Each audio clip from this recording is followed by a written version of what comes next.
नमस्कार दोस्तों, आइए आज फिर हम एक रोमांचक कहानी शुरू करते हैं। एक दिन संध्या के समय सरयू के तट पर तीनों भाइयों संग टहलते श्री राम से महात्मा भरत ने कहा, एक बात पूछूं भैया, माता कैकेयी ने आपको वनवास दिलाने के लिए मंथरा के साथ मिलकर जो षड्यंत्र किया था, क्या वह राजद्रोह नहीं था? उनके षड्यंत्र के कारण एक और राज्य के भावी महाराज और महारानी को 14 वर्ष का वनवास झेलना पड़ा। दूसरी ओर पिता महाराज की दुखद मृत्यु हुई।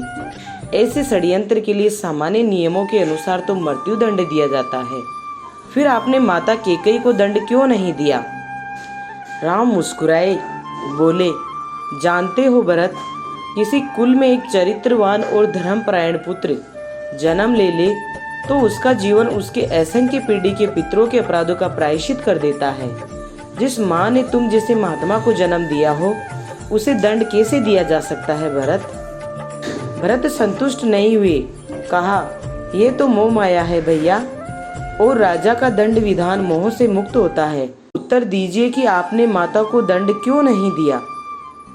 समझिए कि आपसे यह प्रश्न आपका अनुज नहीं, अयोध्या का एक सामान्य नागरिक कर रहा है। राम गंभीर हो गए।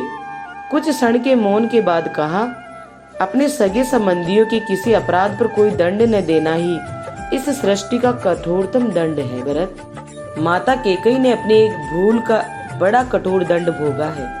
वनवास के 14 वर्षों में हम चारों भाई अपने अपने स्थान से परिस्थितियों से लड़ते रहे हैं, पर माता कैकेयी हर क्षण मरती रही है।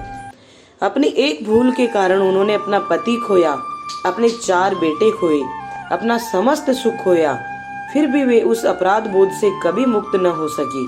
वनवास समाप्त हो गया तो परिवार के शेष सदस्य प्रसन्न और सुखी हो गए, पर वे कभी प्रसन्न न हो सकी। कोई राजा किसी स्त्री को इतने कठोर दंड क्या दे सकता है? मैं तो सदैव ये सोचकर दुखी हो जाता हूँ कि मेरे कारण अनायास ही मेरी माँ को इतना कठोर दंड भोगना पड़ा।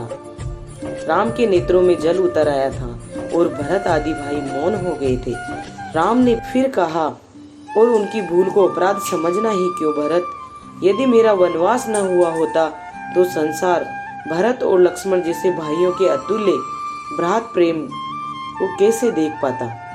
मैंने तो केवल अपने माता पिता की आज्ञा का पालन मात्र किया था, पर तुम दोनों ने तो मेरे स्नेह में 14 वर्ष का वनवास भोगा है। वनवास न होता तो ये संसार सीखता कैसे कि भाइयों का संबंध होता कैसे है? भरत के प्रसन्न मौन हो गए थे।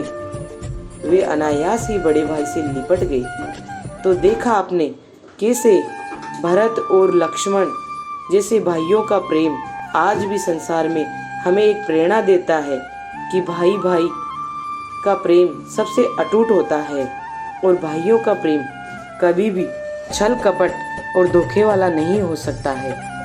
अगर आपको हमारा ये वीडियो पसंद आया है तो प्लीज़ इसे लाइक करें और अपने दोस्तों के साथ शेयर करें। साथ ही हमारे चैनल को सब्सक्राइब करना ना भूलें। धन्यवाद।